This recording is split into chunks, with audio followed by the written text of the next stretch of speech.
Welcome back to MTG Burgeoning, your channel for all things magic. It's Friday, and that means the Kitchen Table series returns. And in today's video, Deck Tech number 46, we are going to take a very close look at Mono White Soldiers.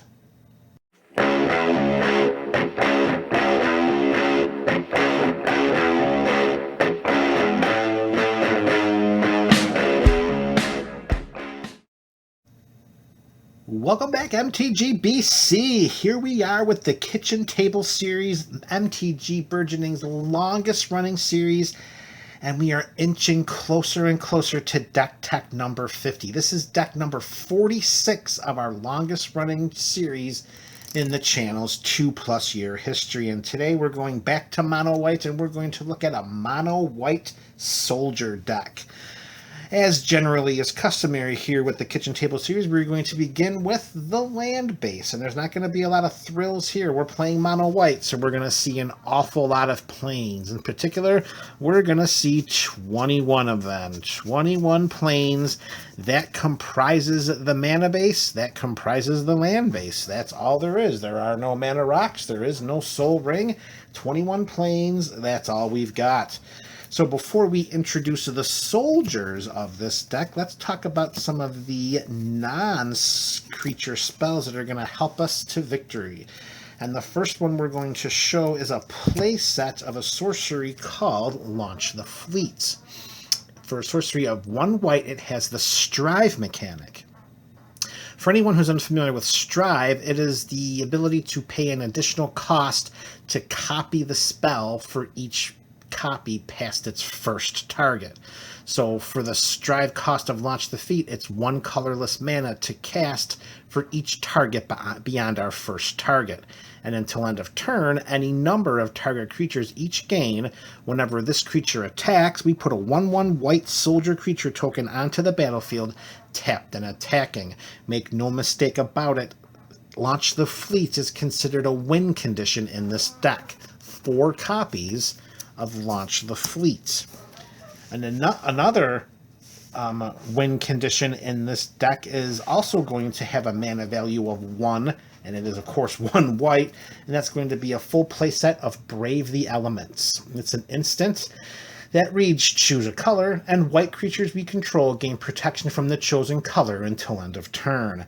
I cannot tell you how many times this card has flat out won the game, either from a mass burn board wipe, like a Blasphemous Act or an Inferno, or from an attack from another creature or from another opponent that's just playing monocolor. Additionally, I've been able to cast this on my soldier army, giving them protection from the color of my opponent's creatures. Swing in for unblocked lethal combat damage. Do not mistake the importance of Brave the Elements. It is also considered a win condition. Another playset of a card that's relatively newer in this deck is 4 copies of Force of Virtue. It's 2 and 2 white, and it has the flash mechanic, and it says creatures we control get +1/+1. However, if it's not our turn, we may exile a white card from our hand rather than pay the spell's mana cost. So end of our opponent's turn, flashing this into play at the end of their turn by exiling a white card in our hand, which we should have plenty, and then that allows us to boost the power and toughness of all of our soldiers.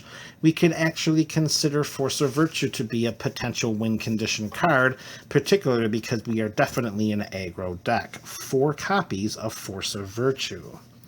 And the last non-creature spell to be included in this mono white deck, 1 copy of Coat of Arms.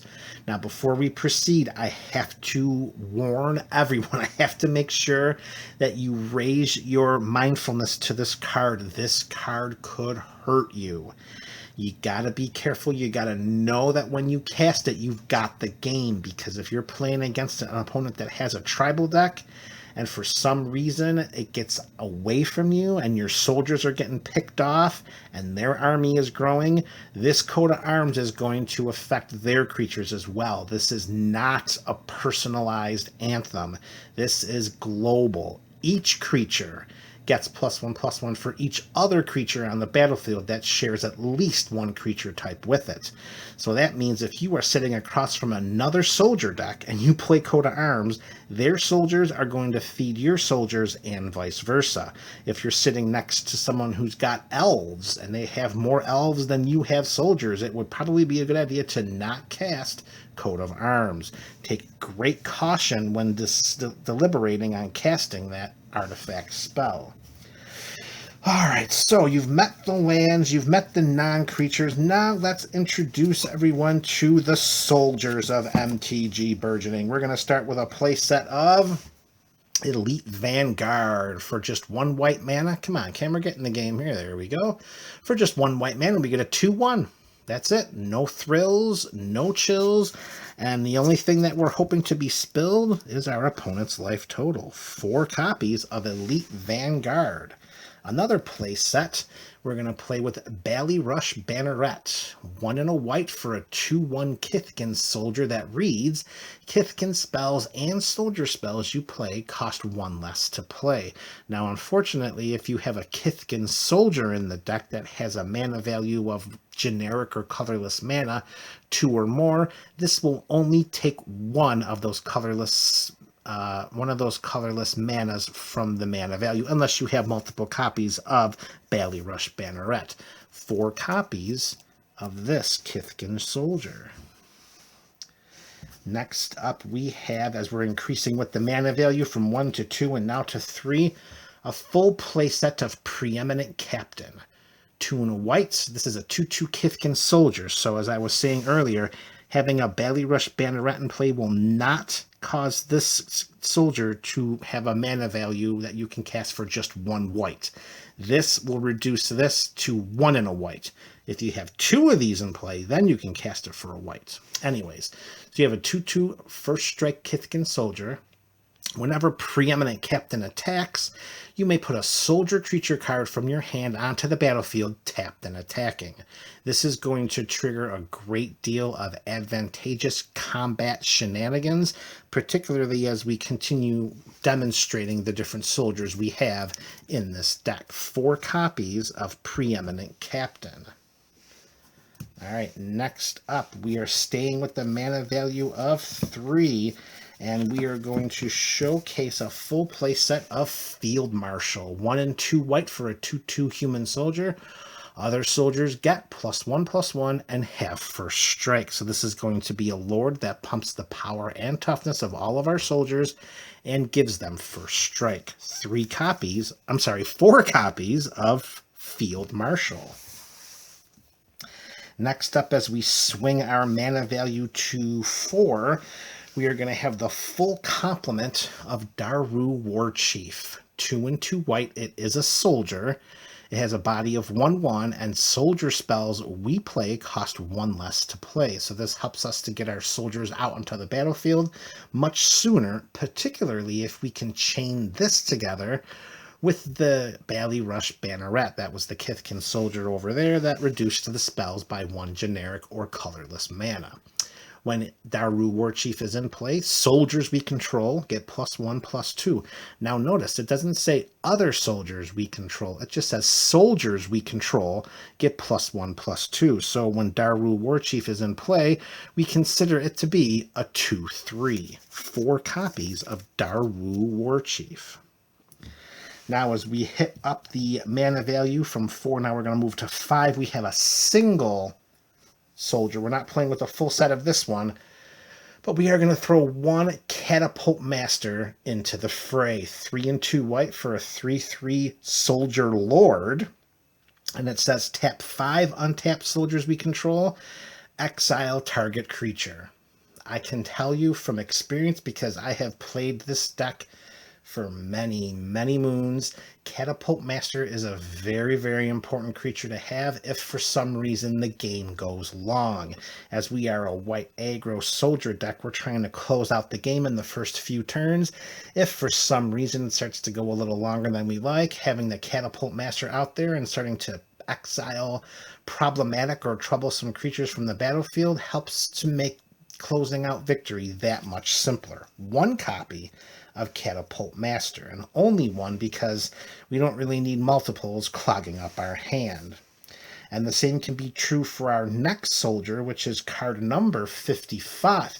It's card number 56, and that's going to be one single copy of Darien, King of Keldor. It's 4 and 2 white on a 3/3 legendary human lord. Whenever we're dealt damage, we may put that many 1/1 white soldier creature tokens into play. If we can get Darien into play early enough, maybe through an activation from Preeminent Captain, this can act as a great combat deterrent for our opponents if they don't have any creature removal. They do not want to increase our army because we will swarm them even further and bring about victory that much sooner. One copy of Darien, King of Keldor. And rounding out this mono white soldier deck, a full playset, one full complement of Captain of the Watch. It's a human soldier for 4 and 2 white on a 3/3 body that has vigilance, and other soldier creatures we control get +1/+1 and have vigilance. When Captain of the Watch ETBs, put 3 1/1 white soldier creature tokens onto the battlefield. This is the target that we want in our hand when we turn the Preeminent Captain sideways, declaring it as an attacker. We put the Captain of the Watch into play, it comes into play, it's attacking, it creates 3 1/1 soldiers, giving them all +1/+1 and vigilance, making the Preeminent Captain bigger, making the entire team bigger. This is the card we want to see this is the card we want in our hand when we attack with the Preeminent Captain. 4 copies of Captain of the Watch. And that will do it for deck tech number 46 here at the Kitchen Table Series. Let me know what you think of this mono white build in the comments section below. This is MTG Burgeoning, your channel for all things Magic.